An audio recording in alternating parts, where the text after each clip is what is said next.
안녕하세요. 고졸 검정고시 국어 가혜연입니다. 자, 시험들 잘 보셨나요? 그리고 이제 시험지를 보시니 앞으로 시험을 준비하고 계시는 분들은 어떠신가요? 많이 긴장이 되시죠? 자, 이번 국어 시험 역시 많은 분들이 또 어려워졌다라는 반응을 보이고 계십니다. 하지만 형식은 이제 고정이 된 듯 싶고요. 우리 화법과 작문, 문법이 첫 페이지에 8문항으로 배치가 되어 있고 그 뒤에는 문학과 그리고 비문학 독해 이렇게 배치가 되어 있습니다. 자, 우리 문법 같은 경우에는 좀 많이 어려운 문제들이 배치가 되어 있었어요. 특히 문법 같은 경우에 예전에 개념을 이해하기 위한 기본적인 예시 위주로 출제가 되었다면 이번 시험 같은 경우에는 기본적인 개념을 공부하면서 함께 접하게 되는 예외적인 항목들, 그러니까 조금 더 깊이 있게 공부를 해야지 접할 수 있는 개념들의 예시가 출제됨으로써 이제는 문법을 조금 더 깊이 있게 공부를 해야 되는 것이 맞겠구나라는 생각을 들게 했습니다. 그래서 문법에 있어서는 난이도가 이렇게 조금 더 범위가 넓어졌다라는 것을 직접 체험할 수 있는 그런 기회였다고 볼 수가 있습니다. 또 문학에 있어서는요, 우리 뒤에 고전 시가를 보시면 읽는 것이 조금 어려움을 많이 느끼셨을 거예요. 이렇게 옛날 중세 국어 자체의 표현법이 직접 등장을 하고 이걸 독해를 해야지만이 글을 읽고 문제를 풀 수 있는, 그래서 고전 시가 같은 경우에는 이제 원문을 그대로 해석을 할 수 있는 것이 중요하구나라는 것도 직접 느껴보셨을 것입니다. 자, 그것 외에 우리 현대의 소설도 마찬가지고요. 삼포 가는 길이 출제가 됐죠. 굉장히 상징성이 높은 소설입니다. 이렇게 지문에 있어서도, 지문의 난이도에 있어서도 상징성이 높거나 구조가 독특하거나 아니면 표현적인 측면에서 여러 가지의 표현법이 함께 묶여있는 작품들이 출제가 됨에 따라서 우리가 이제 국어를 같은 시간에 풀어낼 때 조금 더 많은 정보들을 익혀야 되고 이 많은 정보들을 통해서 문제를 풀어야 된다는 것을 확인해 볼 수 있었습니다. 역시 이런 것들이 대비하기 위한 것은요, 정확한 개념과 연습이죠. 정확한 개념을 익히고 그것을 적용할 수 있는 연습을 충분히 하셔야지만이 자연스럽게 지문에 대해서 정확한 적용이 가능하게 되시는 겁니다. 자, 그러면 오늘 기출문제풀이를 통해서 제가 지금 말씀드린 조금 더 어려워진 개념들이 무엇이고 이것을 적용하는 방법은 무엇인지 지금의 기출문제에 대한 확인과 더불어서 앞으로의 공부 방법까지도 같이 가져가시기 바랍니다. 자, 그러면 1번부터 같이 해설 보도록 하겠습니다. 자, 다음 대화 상황에 어울리는 속담은이라고 되어 있어요. 이건 이제 화법에 대한 문제죠.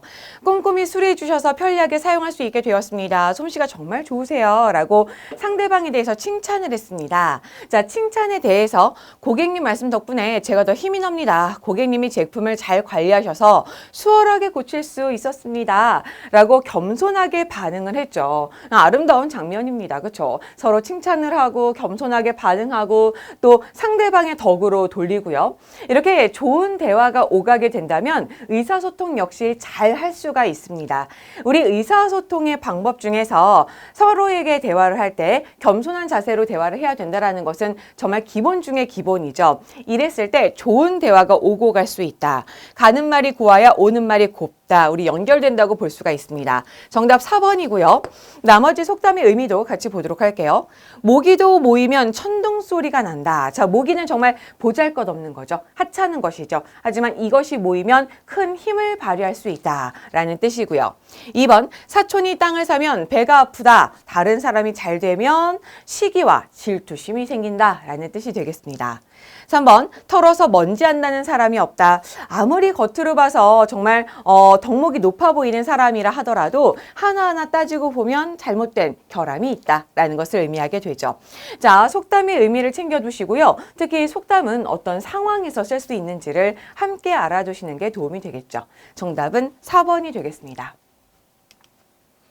자, 2번. 다음 대화에서 소윤의 말하기 태도에 나타난 문제점은, 자, 우리 사과하기는 여러 번 출제가 된 바 있습니다.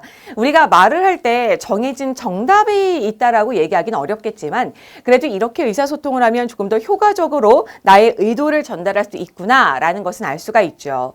특히 상대방에게 사과를 할 때는요, 진정성 있는 표현을 통해서 마음을 전달할 수 있어야 되겠고요. 이 진심을 전달하기 위해서는 우리 비언어 준언어적인 표현을 그에 어울리게 표현할 수 있어야 되겠죠. 그리고 어떤 점에 있어서 미안한지를 구체적으로 드러내는 것으로서 진심을 드러낼 수가 있습니다. 이런 구체적인 표현 방법들이 있는데요. 자, 여기 나와 있는 소윤이의 대화를 좀 보도록 하겠습니다. 지난번 너의 말에 상처받았어. 미안해. 내가 잘못했다고 치자. 라고 얘기했어요. 자, 지금 사과를 하고 있는데 미안해라고 말은 하고 있죠. 하지만 여기에 진심이 담겨 있나요? 아닙니다.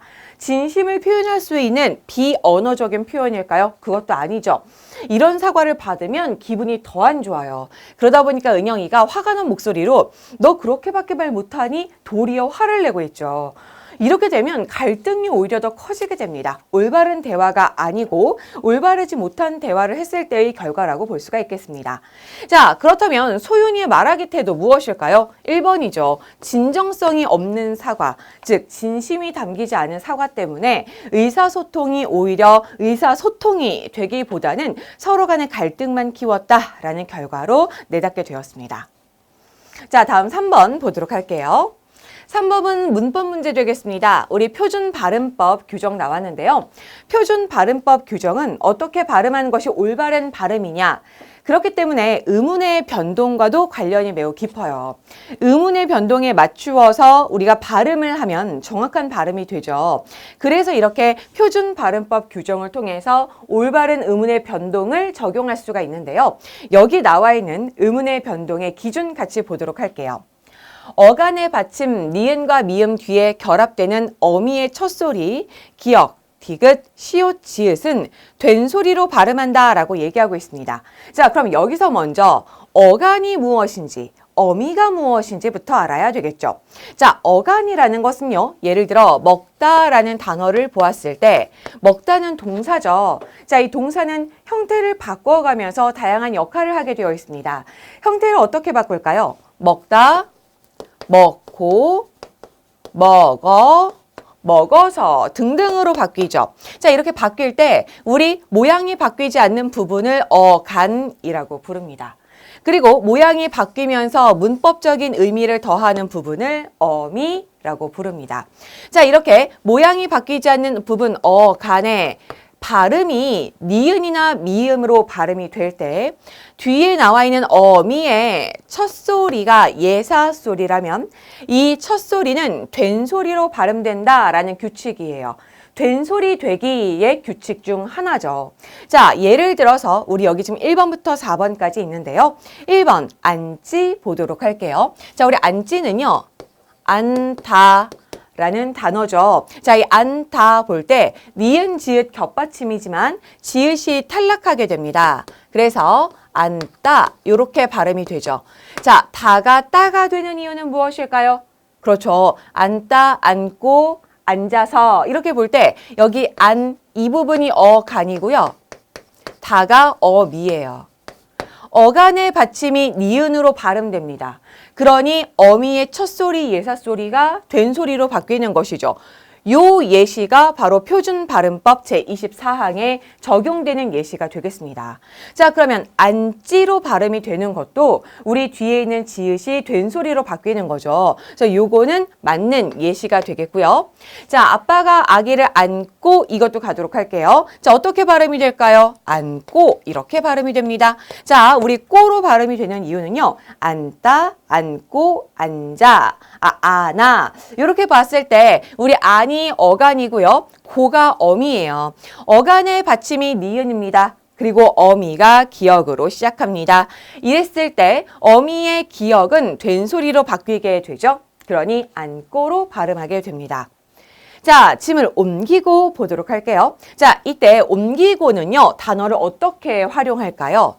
짐을 옮기고, 옮기며, 옮기어 이렇게 활용이 되죠.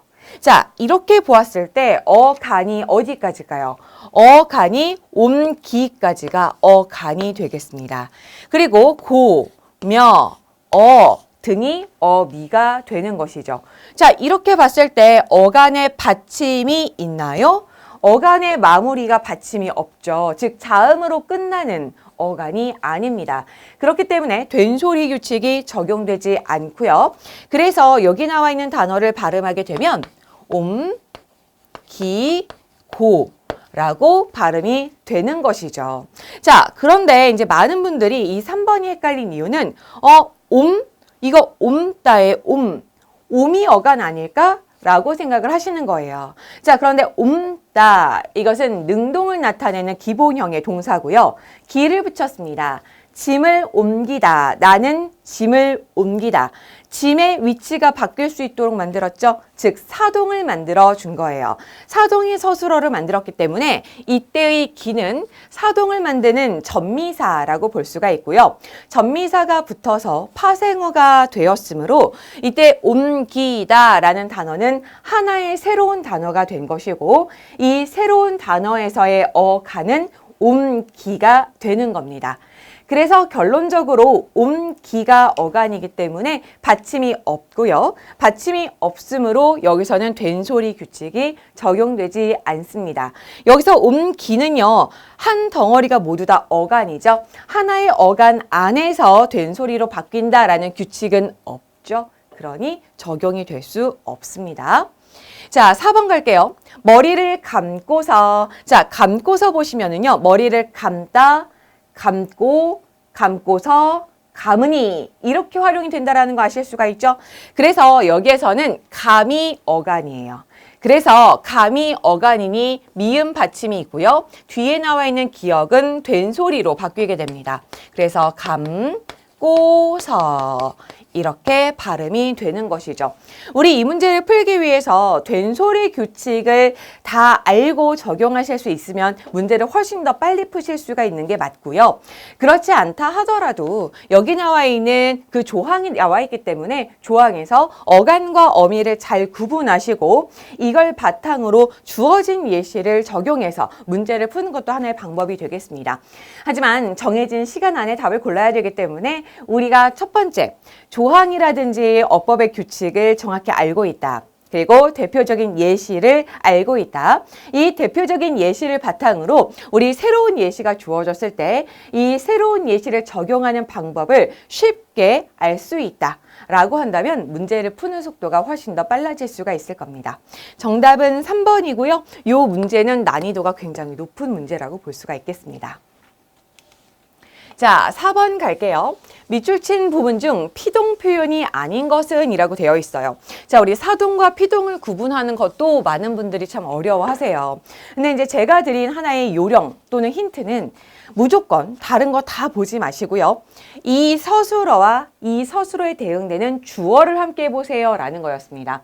자, 우리 주어랑 서술어를 봤을 때 피동을 지금 찾는 거잖아요. 피동문을 쓰는 이유 자체는 당했다라는 의미를 더해주는 거예요. 서술어의 동작이 무엇이든 그 동작을 주어가 당했다. 이걸 강조하는 겁니다. 자, 그럼 1번. 불길이 바로 잡혔다라고 되어 있어요. 그러면 불길이 잡았나요? 아니죠. 잡힘을 당한 거죠. 그래서 이거는 피동이 맞습니다. 자, 그러면 피동을 확인할 수 있는 방법. 불길이 물에 의해서 잡혔다. 이렇게 볼 수 있죠? 그런데 부사어가 생략되어 있습니다. 그리고 잡다라는 동사에다가 히라는 피동 전미사를 덧붙인 거예요. 그래서 얘는 피동 서술어라고 볼 수가 있습니다.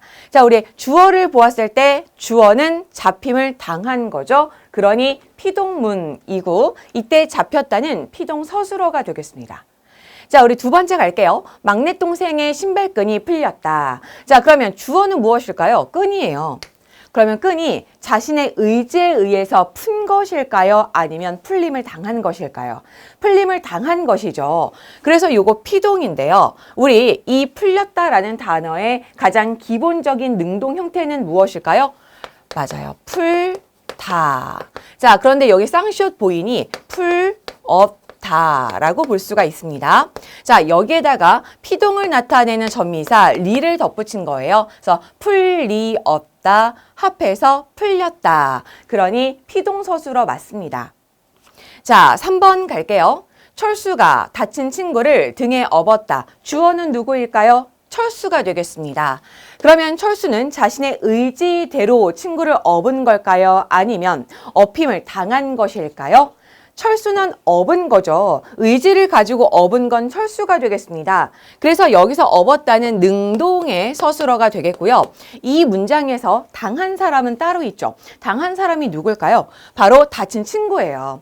그래서 다친 친구를 주어로 해서 문장을 만들었을 때 다친 친구는 철수에 의해 등에 업혔다라고 볼 수가 있습니다. 우리 업히였다라고 해서 업혔다라고 쓴다면 이때 피동서술어가 될 수가 있는 거죠.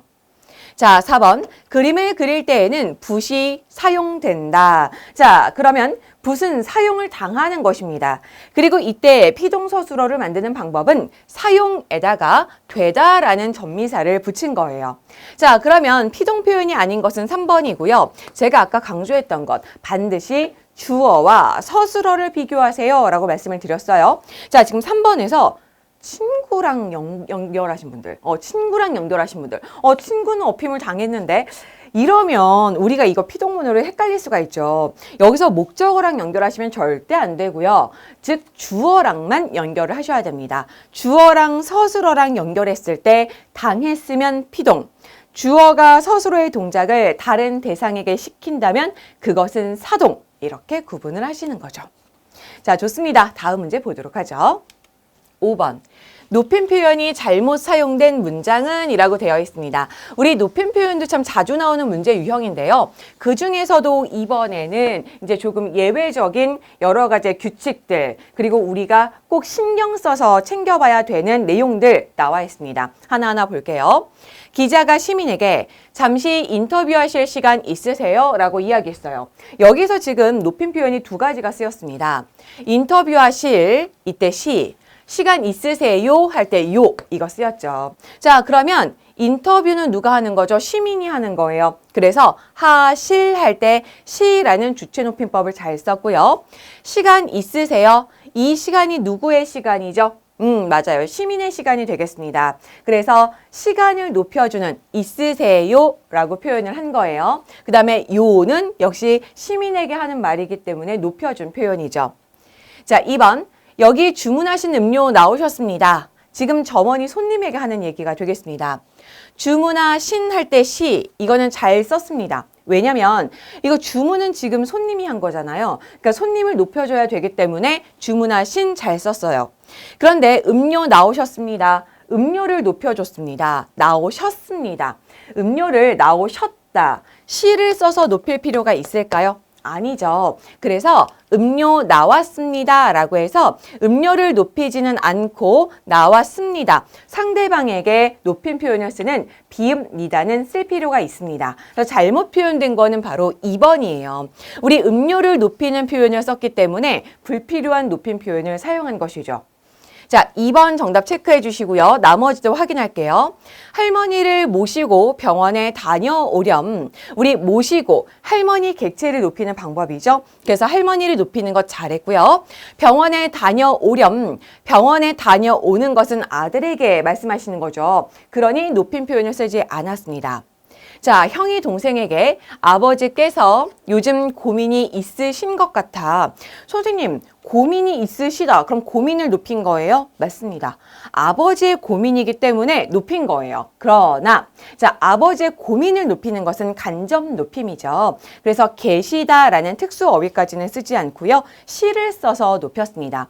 지금 여기 나와 있는 문제들은요. 모두 간접 높임을 잘 쓰고 있느냐, 하나의 문장 안에 여러 가지의 높임 표현이 있을 때 적절한 대상에 맞추어서 높임 표현을 쓰고 있느냐, 이걸 물어보는 문제들이었습니다. 정답은 2번이죠. 자, 6번 보도록 할게요. 다음 기역 리을에 나타난 중세국어의 특징으로 적절하지 않은 것. 자, 세종어제 훈민정음 나왔습니다. 우리 세종어제 훈민정음 간단하게만 해석하면요.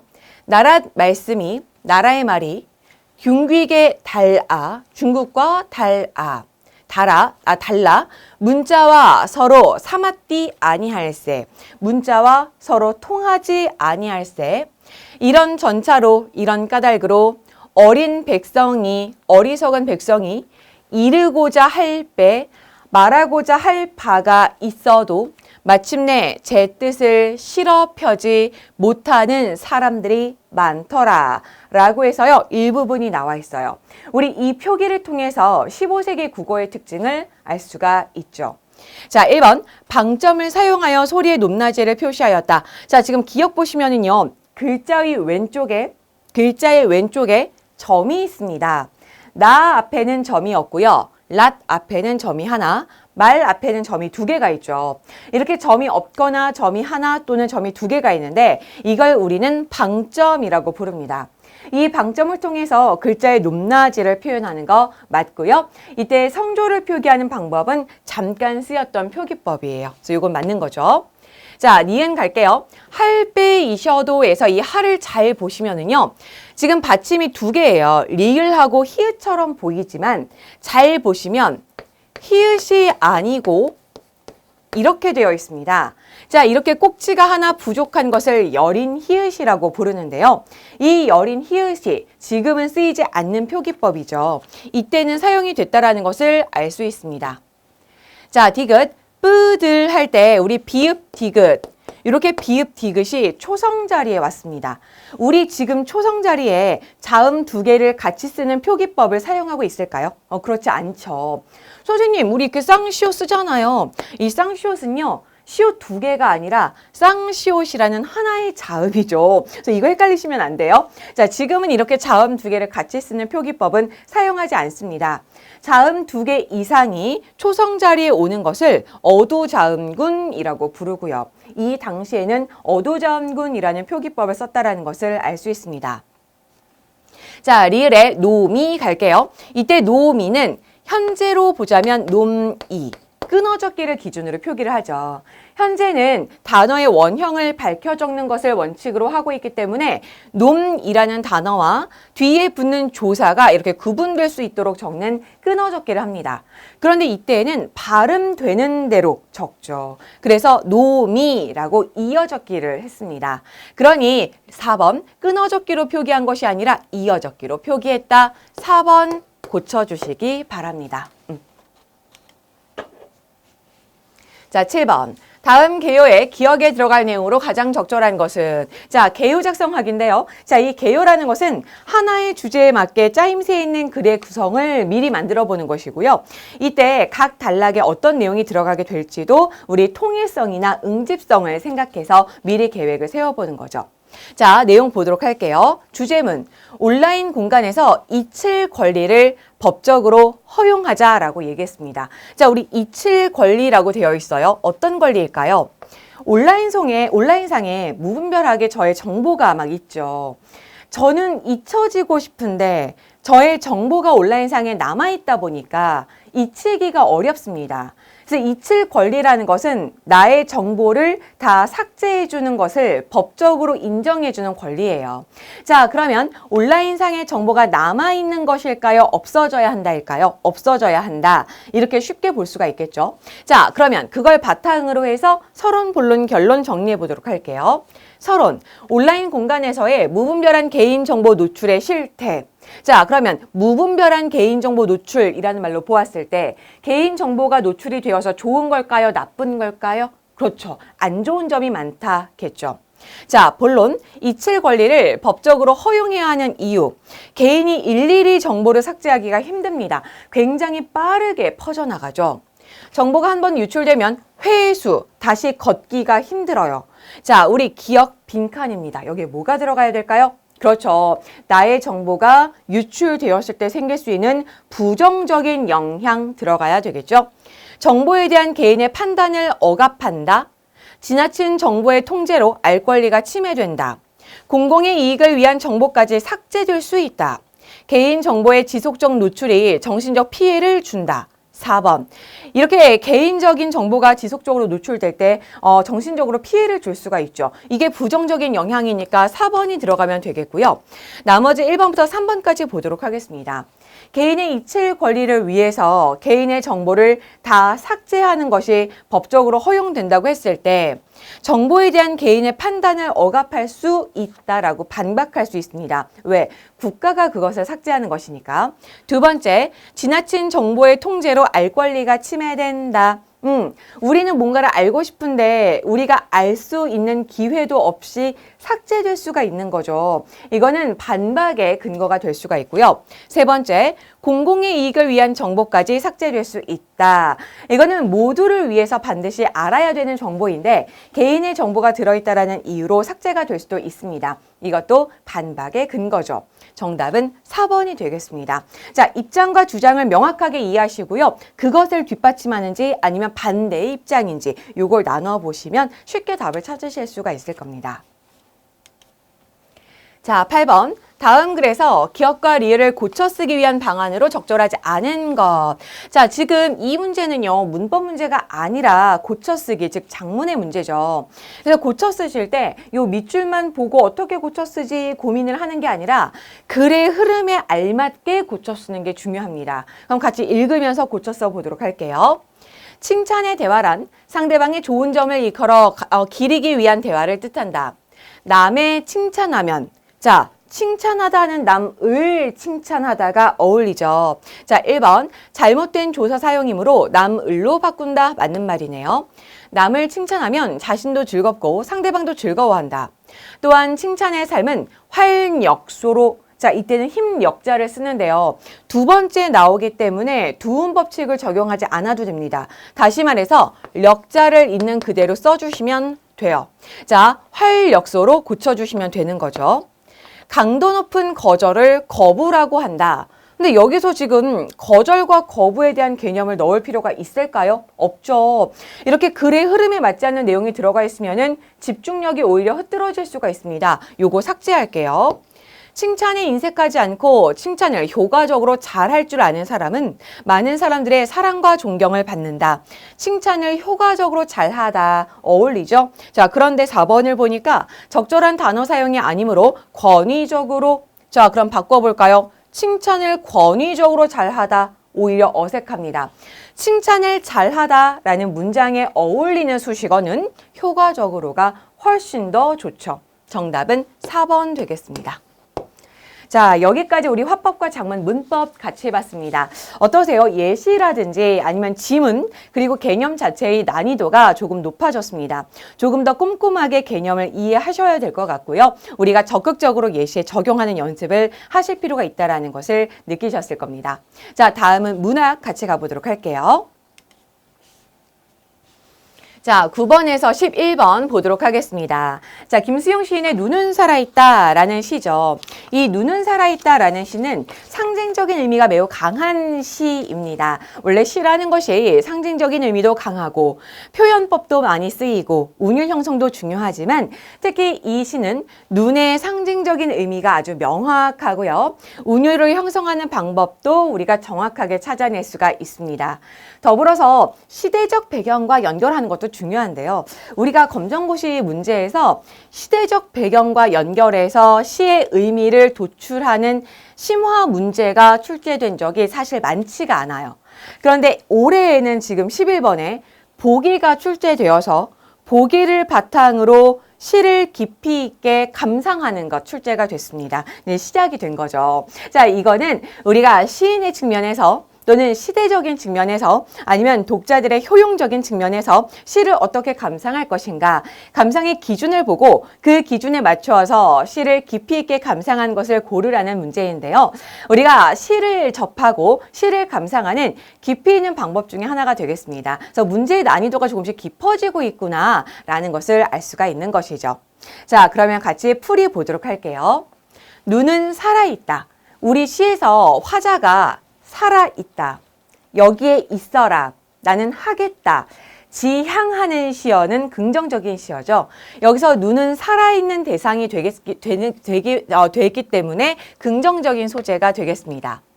떨어진 눈은 살아있다. 자, 떨어진 눈은 살아있어요. 눈이 어디로 떨어졌을까요? 마당 위에 떨어진 눈은 살아있다. 자, 이 눈이 하늘에서 떨어졌습니다. 마당 위로 떨어졌습니다. 마당에 이렇게 큰 의미가 있는 것은 아니지만 눈이 떨어진 장소, 즉 우리들의 삶의 공간, 우리 사회라고 볼 수가 있겠죠. 이곳에 떨어진 눈은 바로 녹아 없어지지 않고 살아있습니다. 자, 여기서 눈은 살아있다가 반복되고 있어요. 반복을 통해서 운율 형성하고 있는 것이고요. 그리고 의미를 강조하고 있는 거죠. 자, 눈의 의미는 무엇일까요? 하늘에서 내리는 눈으로 보았을 때 하얀색입니다. 이 하얀색은 모든 것을 깨끗하게 만들어주죠. 정화의 의미를 가지고 있고요. 이 눈은요, 우리의 눈, 이런 의미를 갖게 하기도 합니다. 그래서 모든 현실을 비판적으로 바라보고 정의를 추구할 수 있는 시각, 이것을 의미하기도 합니다. 이 눈이 살아있어야 한다라는 것을 강조하고 있는 것이죠. 자, 점점점 눈의 의미가 좁혀 내려오되 강조하고 있습니다. 이렇게 점점 강조하는 표현법을 점층법이라고 불러요. 점점 강조하는 표현법을 점층법이라고 부릅니다. 기침을 하자, 천유형이죠. 젊은 시인이요, 기침을 하자. 자, 기침을 하자고 얘기하는데 젊은 시인에게 기침을 하자고 해요. 우리 시 속에 등장하는 시는요, 굉장히 순수한 대상이에요. 이렇게 순수한 시를 쓰는 젊은 시인이 되겠습니다. 그렇다면 이 젊은 시인은 어때야 하는 사람들일까요? 그렇죠. 순수하고 정의로워야 하는 사람들이죠. 순수하고 정의로워야 하는 대상들이여, 즉 젊은이들이여 기침을 하자. 눈 위에 대고 기침을 하자. 눈더러 보라고 마음 놓고 기침을 하자. 자, 마음 놓고 두 번 쓰였습니다. 이거는 자유를 뜻해요. 누구 눈치 보지 말고 기침해. 이거는요, 젊은 시인들이요, 하고 싶은 말을 하자. 누구 눈치 보지 말고 이 정의의 흰 눈을 향하여 기침을 하자. 마음속에 있는 모든 것을 뱉어내자 라는 의미가 되겠습니다. 자, 뒤로 넘어갈게요. 눈은 살아있다. 죽음을 잊어버린 영혼과 육체를 위하여 라고 되어 있어요. 눈은 살아있습니다. 눈은 정의죠. 정의는 살아있어요.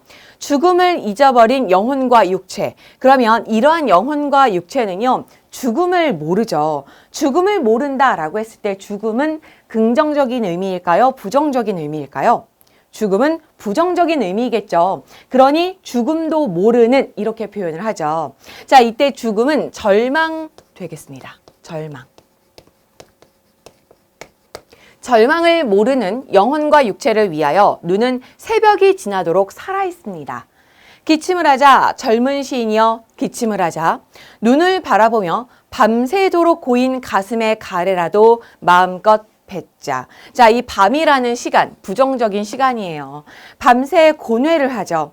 밤새 생각을 합니다. 밤새 울분에 쌓여 있죠. 이 부정적인 시간 동안 가슴속에 쌓여 있는 여러 가지 고뇌, 부조리, 이런 것들 사귀지 말고 뱉어내자. 자유롭게 뱉어내자. 우리가 뱉어내면 이것들을, 이 눈은 모두 다 포용해 줄 거야. 깨끗하게 정화해 줄 거야. 정의롭게 지켜줄 거야. 라고 이야기를 하고 있는 것이죠. 자, 그렇다면 여기서 얘기하고 있는 눈, 젊은 시인, 기침의 의미를 어떤 시대적 배경과 연결 지을 수가 있을까? 요거는 문제풀이 보면서 같이 보도록 할게요. 자, 9번 문제 보도록 하겠습니다. 윗글의 표현상의 특징으로 가장 적절한 것은 식구를 반복하여 시적 의미를 강조하고 있다. 자, 눈은 살아있다, 기침을 하자, 이런 말들이 계속 반복되고 있죠. 뭔가 화자의 의지, 그리고 화자가 바라고 있는 태도가 강조가 되고 있습니다. 눈은 살아있다, 정의는 살아있다 라는 의미가 강조되고 있다고 볼 수가 있겠죠. 정답은 1번 되겠습니다. 자, 10번. 기억에서 리얼 중 순수한 생명력을 지닌 존재를 표현한 시어는 늘 살아있는 존재, 그리고 마당 위에서도 살아있는 존재, 그리고 모든 기침을 하거나 우리가 가슴속에 있는 울분을 내뱉어내더라도 그것을 받아줄 수 있는 존재, 바로 순수한 생명력, 눈이 되겠습니다. 정답은 1번이고요. 나머지 시어의 의미는 시를 해석하면서 같이 살펴봤었죠. 자, 11번. 다음 설명을 참고할 때 화자가 추구하는 삶의 모습과 가장 가까운 것은 시인은 4.19 혁명을 계기로 현실 비판 의식을 바탕으로 한 참여시를 발표하였다. 자, 4.19 혁명. 모든 민중이 거리로 쏟아져 나와서 자유를 외쳤던 혁명이죠. 다시 말해서 이 독재 정권에 대한 저항 정신으로 모든 사람들이 무기는 없어요. 하지만 자유를 염원하고 있는 마음 또는 자유를 탄압하고 있는 부조리에 저항하는 목소리를 내었던 그런 시위였습니다. 이것에 참여한 시인이 이것에 참여한 이후로 사회적인 문제에 눈을 뜨고 이것에 참여하여서 어떻게 하면 사회를 바꿀 수가 있을까? 우리가 지키고자 하는 것은 무엇일까에 대해서 목소리를 내는데요. 그 목소리가 담겨 있는 것이 바로 시였습니다. 여기는 눈에서도요. 눈은 살아있다. 정의는 살아있다. 순수함은 살아있다. 젊은 시인들이여. 젊은 순수한 영혼들이여. 기침을 하자. 소리를 내자. 자유를 외치자라는 목소리를 담고 있는 거구나 라고 느껴볼 수가 있죠. 자, 이렇게 봤을 때 우리 화자가 추구하는 삶 무엇일까요? 마음껏 기침을 하는 삶, 마음속에 있는 부조리함을 뱉어내는 삶, 그래서 순수함을 지키고 순수함을 지키기 위해 노력하는 삶을 추구하고 있습니다. 자, 이것과 가장 같은 것은요. 2번 불의에 저항하는 삶 이렇게 볼 수가 있는 거죠. 자, 좋습니다. 12번에서 14번 삼포 가는 길 같이 보도록 할게요. 자, 우리 삼포 가는 길은요, 우리 사회의 소외계층들이 함께 삼포라는 공간을 찾아가면서 겪는 이들의 삶의 애환 같이 볼 수가 있죠. 삼포라는 공간은요, 이들에게 현실적인 공간일까요? 그렇지 않습니다. 이미 사라져버린 안식처, 사라져버린 고향을 뜻하는 것이죠. 도시와 산업화가 이루어지면서 도시 소외 계층들은 더욱더 많아졌고요. 이들은 갈 곳 없이 떠돌이 신세가 되고 맙니다. 결국에 따뜻한 고향을 찾아가게 되지만 이 고향 역시도 예전의 모습은 아니고 말게 되는 것이죠. 자, 여기에서는 지금 백화가 이 두 남자와는 이제 헤어져서 자신의 고향으로 가게 되는 부분이고요. 여기에 나와 있는 영달이 백화와 함께하고 싶지만, 백화를 잡고 싶지만 자신의 경제적인 처지가 어렵기 때문에 그 사랑조차도 잡지 못하는 그러한 모습을 보임으로써 사회적 소외 계층들의 안타까운 삶을 보여주고 있습니다.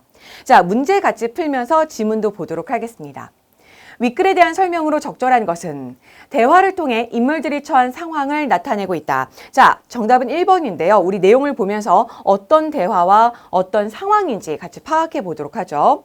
공사판을 떠돌아다니는 일을 하던 영달은 우연히 정씨를 만난다. 자, 영달과 정씨. 자, 영달도요, 한 곳에 정착하지 못하고 공사판을 여기저기 다니고 있어요. 그러다가 정씨를 만나게 됩니다. 두 사람은 삼포로 가는 기차를 타러 역으로 가던 중 일하던 곳에서 도망친 백화를 만나 함께 기차역에 가게 된다. 여기에 백화가 합류하게 되죠. 이 세 사람은 모두 다 사회적인 소외계층들이에요. 영달은 여기저기 떠돌아다니다가 밥값을 밀려서 도망을 가게 되는 거고요. 정씨는 자신의 잘못이 아닌데 사회적으로 시위하는 곳에 떠밀려 있다가 감옥에 갔다 오게 됩니다. 그리고 백화는 술집 작부로 고단한 삶을 이기지 못해서 도망을 나오게 되죠. 자, 이 세 사람이 함께 걸어서 기차역까지 가게 됩니다. 대합실에서 정씨가 영다리를 한쪽으로 끌고 가서 속삭였다. 여비 있소? 빠듯이 됩니다. 비상금이 한 1,000원쯤 있으니까. 어디로 가려? 일자리 있는 데면 어디든지. 그러면 목적지가 있을까요? 없을까요? 목적지가 없어요. 스피커에서 안내하는 소리가 웅얼대고 있었다. 정씨는 대합실 나무의자에 피곤하게 기대어 앉은 백화 쪽을 힐끗 보고 나서 말했다. 같이 가시지. 내 보기엔 좋은 여자 같군. 그런 것 같아요. 어때요? 대화를 보니까 지금 영달도 백화에게 마음이 있어요. 또 하루 인연이 닿아서 말뚝박고 살게 될지 이런 때 아주 뜨내기 신세 청산해야지. 영달이는 시무룩해져서 역사 밖을 멍하니 내다보았다. 백화는 뭔가 수군대고 있는 두 사내를 불안한 듯이 지켜보고 있었다. 영달이가 말했다. 어디 능력이 있어야죠. 백화가 싫진 않아요. 그런데 경제적인 능력이 없기 때문에 선뜻 백화에게 함께하지 않으려오 라는 말을 하지 못하고 있습니다. 굉장히 안타깝죠. 삼포일 같이 가실라오? 자, 지금 정씨는요, 자신의 고향인 삼포를 찾아가고 있습니다. 이 영달에게 그럼 백화를 책임질 자신이 없으면 나와 함께 삼포일 가는 게 어떻소? 라고 제안을 하고 있는 거죠. 어쨌든 영달이가 뒷주머니에서 꼬깃꼬깃한 500원짜리 2장을 꺼냈다. 저 여자를 보냅시다. 영다리는 표를 사고 빵 2개와 찐달걀을 샀다. 백화에게 그는 말했다. 우린 뒷차를 탈 텐데 잘 가슈. 영다리가 내민 것들을 받아준 백화의 눈이 붉게 충혈되었다. 그 여자는 더듬거리며 물었다. 아무도 안 가나요? 왜냐면 백화는 이제서야 마음을 열게 됐어요. 그랬는데 아무도 함께하지 않습니다. 너무나 서글픈 거죠. 그리고 서운한 거죠. 백화가 보통이를 들고 일어섰다. 정말 잊어버리지 않을게요. 백화는 개찰구로 가다가 다시 돌아왔다. 돌아온 백화는 눈이 젖은 채로 웃고 있었다. 내 이름 백화가 아니에요. 본명은요. 이점리예요. 왜 갑자기 본명을 밝혔을까요? 그렇죠. 진심을 드러내고 싶었던 거죠. 이들과 소통을 한 백화는요. 마지막까지는 자신의 신분을 숨기지 않고 이 모든 것을 밝히고 싶었던 겁니다. 여자는 개찰구로 뛰어나갔다. 잠시 후에 기차가 떠났다. 이렇게 백화와 헤어진 두 사람은 함께 삼포로 떠나게 됩니다. 하지만 삼포가 옛 삼포의 모습이 아닌 것이죠. 자, 그러면 12번 문제 보도록 할게요. 12번 보시면은요, 아까 얘기했듯이 대화를 통해서 인물들이 처한 상황을 드러내고 있는 것이죠. 어떤 상황일까요? 그렇죠. 갈 곳이 없이 방황하고 있는 모습, 그리고 함께하고자 하는 마음은 있으나 경제적인 처지가 어려워서 그마저도 선택하지 못하는 모습을 엿볼 수가 있습니다. 정답은 1번. 13번. 기억과 리을 중 정 씨의 말이 아닌 것. 자, 기억할게요. 어디로 가려오? 이거는 정 씨가 영달에게 물어보는 거고요. 니은. 또 하루 인연이 닿아서 말뚝박고 살게 될지 이런 때 아주 뜨내기 신세를 청산해야지. 이것도 정 씨가 영달에게 하는 얘기죠. 어디 능력이 있어야죠. 이거는 영달의 자신 없는 이야기. 자, 리을. 우린 삼포로 갑니다. 거긴 내 고향이요. 내 고향이라고 얘기하는 것으로 보았을 때 정 씨의 이야기가 되겠습니다. 정답은 3번 디귿이 되겠네요.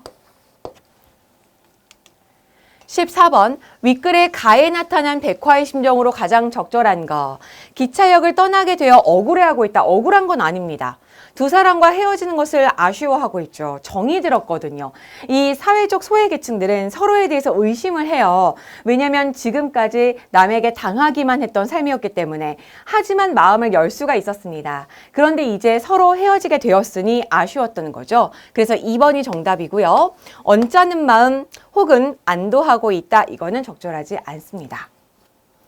자, 다음 15번에서 16번 같이 가도록 하겠습니다. 15번에서 16번은요. 윤선도의 오후가라는 연시조인데요. 이 연시조는 총 6연, 6개의 수로 이루어진 연시조입니다. 첫 번째는요. 5명의 친구를 소개해요. 그런데 이 5명의 친구가 수, 석, 송, 죽, 월 이라고 해서 물수, 돌석, 소나무, 대나무, 달 이렇게 5명이에요. 사람 친구는 있나요? 사람 친구는 없습니다. 다 자연물들이죠. 이 자연물들이 나의 친구이다 라고 이야기를 하면서 이 5개의 자연물들 중에서 자연물들을 통해서 어떠한 덕목을 배울 수가 있는지를 하나하나의 연에서 이야기를 하고 있습니다. 자, 여기서 첫 번째 수는요. 이 5명의 친구를 소개하고 있고요. 각각 하나의 수에서 하나의 친구들을 소개하고 있고 하나의 자연물이 갖고 있는 덕목을 이야기하고 있죠. 자, 우리 시험에 나와 있는 것은 제1수, 2수, 4수 이렇게 3개의 수, 3개의 연이 되겠습니다. 하나하나 해석해보고 의미를 풀이해보도록 하죠. 자, 제1수. 내 벗이 몇이나 하니 수석과 송죽이라. 내 벗이, 내 친구가 몇인 줄 아니? 수석과 송죽이야. 물과 돌, 그리고 소나무와 대나무야. 동산에 달이 오르니 그 더욱 반갑구나. 달도 나의 친구지. 이렇게 5명의 친구가 나와 있어요. 두어라 이 5 밖에 또 더하여 무엇하리. 두어라 이 5 외에 더 필요가 있다 없다? 없다 라고 이야기합니다. 자, 이수 갈게요. 구름빛이 좋다 하나 검기를 자주 한다. 바람소리 막다 하나 그칠 적이 많구나. 자, 구름과 바람 나왔습니다. 우리 여기 있는 두 개의 초장과 중장은요, 내용상으로, 형식상으로 대꾸를 이루고 있죠. 대꾸는 형식적으로 대응되는 건데요. 구름빛이 좋지만 검기를 자주 합니다. 바람 소리 막지만 자주 그칩니다. 모두 좋은데 변해요. 자, 우리 변하는 거는 좋을까요? 안 좋은가요? 안 좋은 겁니다. 특히 우리 이렇게 성리학자들, 유학자들은요, 변함없는 태도를 늘 강조했어요. 그런 의미에서 구름과 바람은 가변적인 존재들, 좋은 존재가 아니에요. 부정적인 대상이 되겠습니다. 좋고도 그칠 리 없기는 좋지만 그치지 않는 것은 물뿐인가 하노라. 자, 물은 어때요? 좋기도 좋고요. 그치지도 않아요. 계속 흘러갑니다. 이거는 불변성. 불변성의 성질을 바탕으로 해서 물을 예찬하고 있는 것이죠. 대조적인 의미의 시어가 있나요? 있습니다. 이렇게 대조적인 의미의 시어를 통해서 물의 속성을 예찬하고 있죠. 자, 제 사수 보도록 할게요. 더우면 꽃 피고 추우면 잎 지건을, 자, 더우면 꽃 피고에서 끊어주시고요. 앞과 뒤가 대구를 이루고 있습니다. 소라 너는 어찌 눈서리를 모르는다. 자, 더우면 꽃 피고 추우면 잎 지는 게 나무들의 모습이에요. 자, 그럼 이거는요, 역시 가변적인 모습이죠. 날씨에 따라서 변하는 게 나무가 되겠습니다. 그런데 소나무는요, 너는 이라고 표현했거든요. 너라는 말은 인칭대명사, 즉 사람을 가리키는 대명사예요. 그렇기 때문에 소나무를 너로 표현한 것은 의인법이라고 볼 수가 있는 거죠. 너는 어찌 눈서리를 모르는다. 모르는다는 평사문이 아니라 모르는가. 의문형 어미가 되겠습니다. 너는 어찌 눈서리가 와도 피할 줄도 모르고 잎이 떨어지지도 않니? 즉 그렇게 불변의 태도를 유지하고 있니? 라고 예찬하고 있는 것이고요. 뭐뭐 하는가, 이거는 설의법이라고 볼 수가 있는 거죠. 불변의 태도를 예찬하고 있고 설의법을 통해서 강조하고 있습니다. 구천의 불희 고든 줄을 근로하여 아노라. 자, 구천이에요. 저 땅바닥에 뿌리가 고든 것은 그것으로 하여 알겠노라. 자, 우리가 뿌리를 눈으로 볼 수가 없죠. 그런데 뿌리가 얼만큼 깊은지 무엇으로 알 수 있을까요? 변치 않는 모습으로 알 수가 있습니다. 네가 눈서리를 맞고도 변하지 않는 모습을 통해서 너의 뿌리가 얼마나 고든지 내가 알 수 있겠다라고 표현하고 있는 것이고요. 여기에서는 고듬 나타내고 있네요. 자, 우리 제4수에서는 소나무에 대한 예찬 드러내고 있습니다. 문제 같이 풀어보도록 할게요. 15번 보겠습니다. 윗글에 대한 설명으로 가장 적절한 것은 후렴구를 유사하게 반복하고 있다. 후렴구는 드러나지 않고 있고요. 종장의 첫 음보를 3음절로 맞추고 있다. 우리 시조의 특징이죠. 시조는 종장의 첫 음보, 첫 덩어리를 반드시 세 글자로 맞춰야 됩니다. 기승전결의 4단 구조 아니고요. 332조 3음보가 아니라 우리 시조는 4음보가 되겠습니다. 그러니 정답은 2번. 자, 16번. 기억에서 리을 중 다음에서 설명하는 자연물로 적절한 것은? 이 작품은 자연물에서 사대부들이 추구하던 윤리적 가치를 발견하고 이들을 예찬하는 마음을 노래하고 있다. 자, 그러면 예찬의 대상을 찾아주시면 되겠죠. 구름 어떻습니까? 빛이 좋지만 자주 검게 변해요. 그래서 가변성, 세모, 부정적이고요. 바람 또한 어떻습니까? 맑지만 자주 그칩니다. 그래서 세모, 가변적인 대상 되겠네요.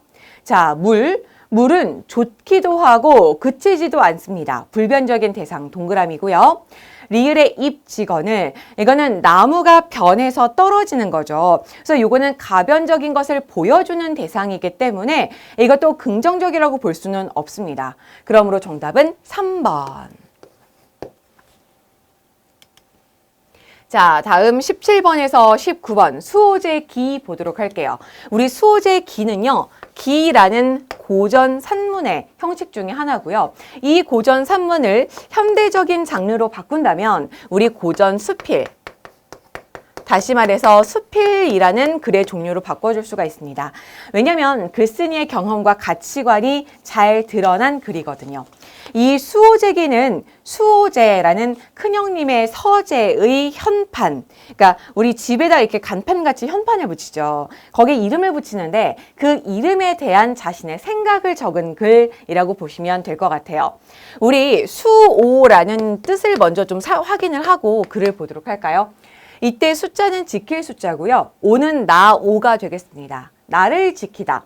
아니 내가 난데 내가 나를 뭐하러 지켜? 그쵸? 이때 나를 지키다라는 것은 나의 본성을 지키는 거예요. 우리가 뭔가에 현혹되기 싫고 뭔가 이렇게 씌우기 좋다 이렇게 얘기하죠. 그런 순간 나는 나의 본질을 잃어버리고 과하게 욕심을 낸다든지 나쁜 짓을 저지르게 됩니다.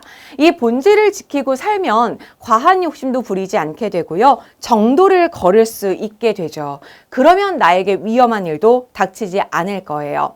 나를 지키는 것이 얼마나 어려운지에 대해서 느끼는 글 이렇게 보시면 되겠네요. 자, 그러면 본문 같이 보고 문제 풀어보도록 할게요. 자, 수호제, 즉 나를 지키는 집은 큰형님이 자신의 서재에 붙인 이름이다. 나는 처음 그 이름을 보고 의아하게 여기며 나와 단단히 맺어져 서로 떠날 수 없기로는 나보다 더한 게 없다. 비록 지키지 않는다 한들 나가 어디로 갈 것인가? 이상한 이름이다 라고 생각했다. 이거는 깨달음을 얻기 전이죠. 깨달음을 얻기 전. 장기로 귀양 온 후 그러다가 내가 귀양을 오게 됐어요. 나는 홀로 지내며 생각이 깊어졌는데 어느 날 갑자기 이러한 의문점에 대해 환히 깨달을 수 있었다. 갑자기 깨달음이 왔습니다. 나는 벌떡 일어나 다음과 같이 말했다. 천하 만물 중에 지켜야 할 것은 오직 나뿐이다. 나를 지켜야 되는 것을 알았어요. 그럼 이때 나는 무엇일까요? 그렇죠. 나의 육체가 아니라 나의 본성이죠. 내 밭을 지고 도망갈 사람이 있겠는가? 그러니 밭은 지킬 필요가 없다. 내 집을 지고 달아날 사람이 있겠는가? 그러니 집은 지킬 필요가 없다. 내 동산의 꽃나무와 과실나무들을 뽑아갈 수가 있겠는가? 나무 뿌리는 땅속 깊이 박혀있다. 내 책을 훔쳐가서 없애버릴 수가 있겠는가? 성현의 경전은 세상에 널리 퍼져 물과 불처럼 흔한데 누가 능히 없앨 수가 있겠는가? 내 옷과 양식을 도둑질하여 나를 궁색하게 만들 수가 있겠는가? 천하의 실이 모두 내 옷이 될 수 있고 천하의 곡식이 모두 내 양식이 될 수 있다. 도둑이 비록 훔쳐간다 한들 하나둘에 불과할 터 천하의 모든 옷과 곡식을 다 없앨 수는 없다. 따라서 천하 만물 중에 꼭 지켜야만 하는 것은 없다. 지금요, 문답. 스스로 묻고 스스로 답하는 방식이 열거 되어 있어요. 그렇죠? 근데 이 열거를 통해서 똑같은 얘기를 반복하고 있죠. 무엇에 대해서 집착할 필요가 없다? 우리 물질적인 것에 대해서는요. 집착할 필요가 없습니다. 집착할 필요가 없어요. 그렇죠? 그럼 뭐를 집착해야 돼요? 뭐를 지키는데 우리가 집중해야 되죠? 나를 지키는데 집중을 하셔야 돼요. 이걸 강조하고 있는 거죠. 자, 다음 단락 볼게요. 그러나 유독 이 나라는 것은 그 성품이 달아나기를 잘하며 출입이 무상하다. 아주 친밀하게 붙어 있어 서로 배반하지 못할 것 같지만 잠시라도 살피지 않으면 어느 곳이든 가지 않는 곳이 없다. 이익으로 유혹하면 떠나가고 위험과 재앙으로 겁을 주면 떠나가며 질탕한 음악 소리만 들어도 떠나가고 미인의 예쁜 얼굴과 요염한 자태만 보아도 떠나간다. 그런데 한 번 떠나가면 돌아올 줄 몰라 붙잡아 만류할 수 없다. 그러므로 천하 만물 중에 잃어버리기 쉬운 것으로는 나보다 더한 것이 없다. 내가 유혹에 빠지는 순간 물질적인 유혹, 아름다움의 유혹, 맛있는 것에 대한 유혹에 빠지는 순간 나는 나의 본질을 잃고 맙니다. 그러니 꽁꽁 묶고 자물쇠로 잠가 나를 굳게 지켜야 하지 않겠는가? 그래서 나의 본질을 지키는 것의 중요성 강조하고 있습니다. 자, 그러면 17번 볼게요. 윗글의 갈래에 대한 설명으로 적절한 것은 행과 연을 구분하고 있는 시일까요? 시 아니죠. 글쓴이의 경험과 깨달음을 전달하고 있으니까 맞습니다. 그래서 정확한 글의 종류는 기가 맞고요. 이 기를 현대적인 문학의 종류로 구분하자면 수필이 되는 것이죠. 등장인물의 대사와 행동이 주된 구성 요소이다. 이거는 극 되겠고요. 현실을 반영하여 있을 법한 이야기를 꾸며내는 것 소설 되겠네요. 정답은 2번이 되겠습니다. 18번, 가의 내용을 고려할 때 기억과 리을 중 성격이 다른 하나는, 자, 기억, 나뿐이다. 이때 나는 나의 본질이에요. 내 집, 물질입니다. 꽃나무와 과실나무 물질이고요. 성현의 경전도 내가 굳이 지킬 필요가 없는 것이죠. 내가 지켜야 하는 것과 지키지 않아도 되는 것을 구분할 때 내가 지켜야 하는 것은 1번 나가 되겠습니다.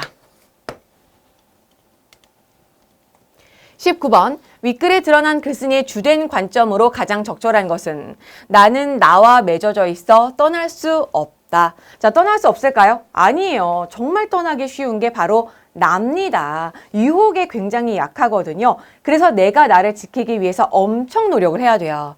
자, 2번, 천하엔 나보다 지켜야 할 소중한 것이 많다? 아니죠. 나는 나와 타인을 위해서 독서를 해야 된다? 아닙니다. 나는 나를 잃어버리지 않기 위해서 잘 지켜야 된다. 정답은 4번 되겠습니다. 자, 20번에서 22번 우리 비문학 독해 지문 같이 보도록 하겠습니다. 자, 20번에서 22번은요. 바닷속 미세 플라스틱의 위협이라고 해서 이 미세 플라스틱이 생태계, 즉 동물과 그다음에 우리 인간에게 어떤 악영향을 미치고 있는지를 나눠서 설명을 하고 있죠. 중요한 정보들이 많이 나왔어요. 그래서 읽으면서 정보를 파악해야 되기 때문에 단락을 나누고 각각의 단락에 어떤 정보가 나와 있는지 우리 함께 찾고 그걸 바탕으로 문제를 풀어보도록 하겠습니다. 첫 번째 단락 같이 보도록 할게요. 미세 플라스틱이 사람들의 눈길을 끌기 시작한 것은 오래되지 않았다. 불과 몇십 년 전까지만 해도 사람들은 버려진 그물에 걸리거나 떠다니는 비닐봉지를 먹이로 잘못 알고 삼켰다가 죽은 해양생물의 불행에만 주로 관심이 있었다. 자, 어디에만? 이 비닐봉지 같은 것을 잘못 먹고 죽은 해양생물의 불행. 그러니까 어쩌다가 얘가 이런 것들을 먹었을까 안타깝다. 어쩌다가 생긴 일로만 생각을 했어요. 그러다 2004년 세계적인 권위를 지닌 과학 잡지 사이언스에 영국 플리머스 대학의 리처드 톰슨 교수가 바닷속 미세 플라스틱이 1960년대 이후 계속 증가해왔다는 내용의 논문을 발표했다. 그 후로 미세 플라스틱이 해양 생태계에 끼치는 영향을 규명하려는 후속 연구들이 이어졌다. 굉장히 오랜 시간 축적되어 왔고 이것이 많은 영향을 끼친다라는 논문들, 객관적인 근거들이 속속 나타나기 시작했죠. 자, 두 번째 단락 가겠습니다. 해양 생물들이 플라스틱 조각을 먹이로 알고 먹으면 포만감을 주어 영양 섭취를 저해하거나 장기의 좁은 부분에 걸려 문제를 일으킬 수 있다. 자, 어떤 문제점이 있을까요? 해양 생물들에게 있는 문제점이에요. 첫 번째, 포만감. 이게 소화가 안 되니까 배가 불러요. 그래서 영양 섭취를 저해할 수 있습니다. 그리고 장기의 좁은 부분에 걸려서 문제를 일으킬 수가 있어요.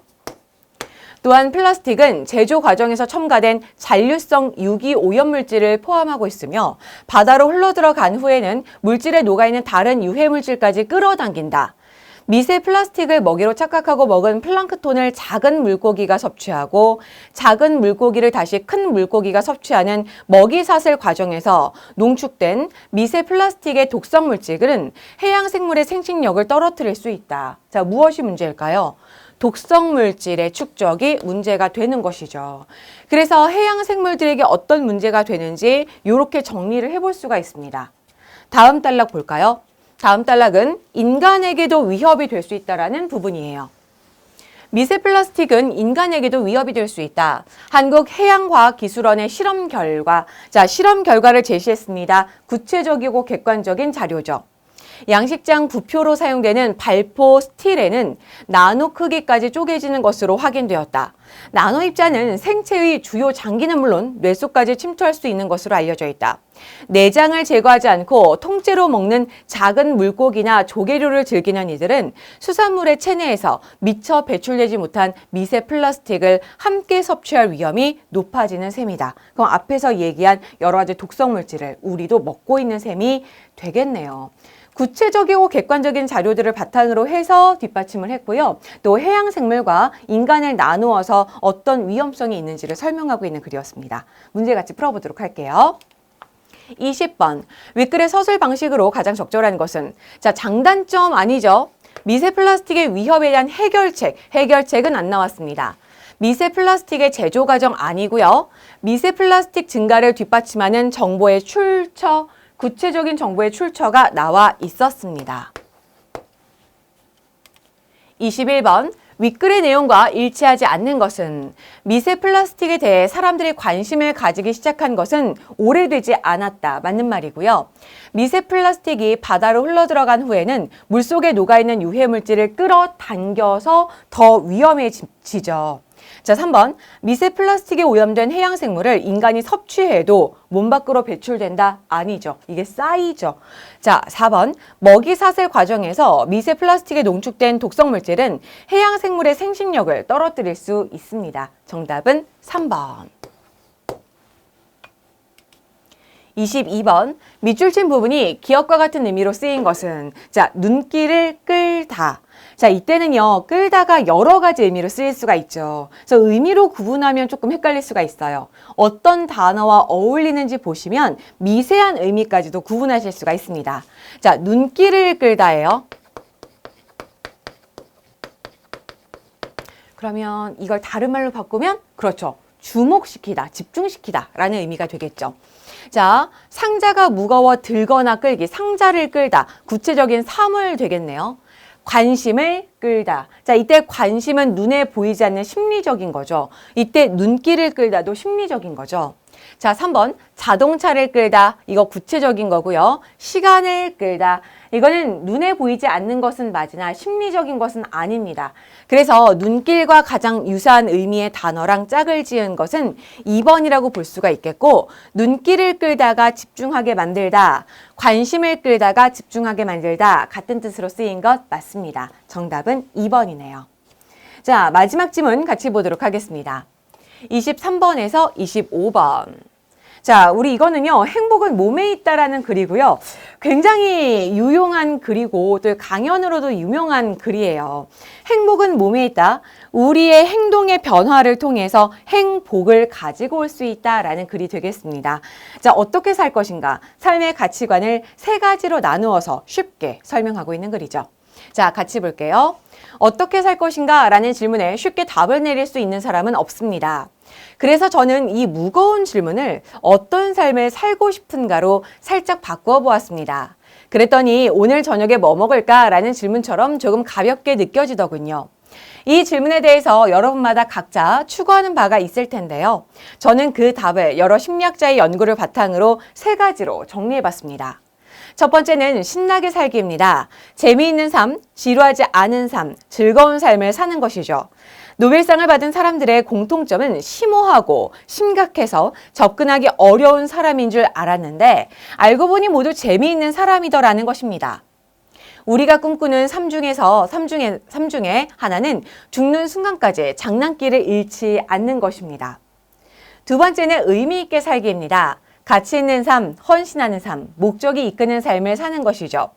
남아프리카 공화국 최초의 흑인 대통령이자 인권운동가였던 넬슨 만델라는 인생의 가장 큰 영광은 넘어지지 않는 게 아니라 넘어질 때마다 다시 일어나는 것에 있다라고 했습니다.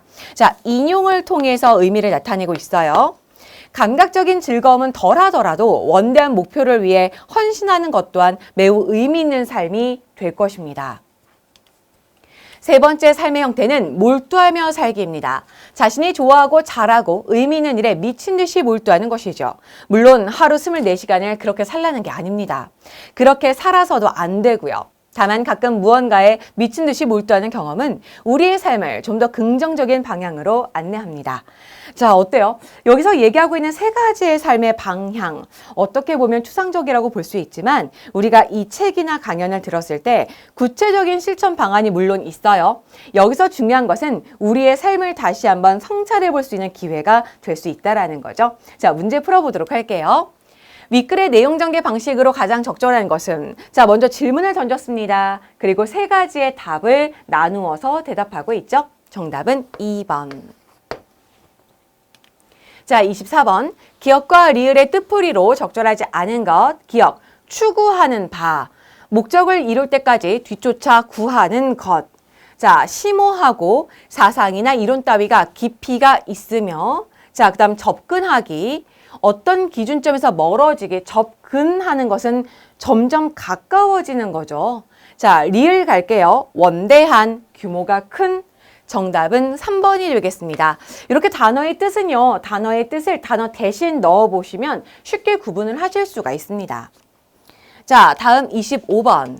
윗글에서 알 수 있는 내용이 아닌 것은 어떻게 살 것인가의 답을 찾기란 쉽지 않다.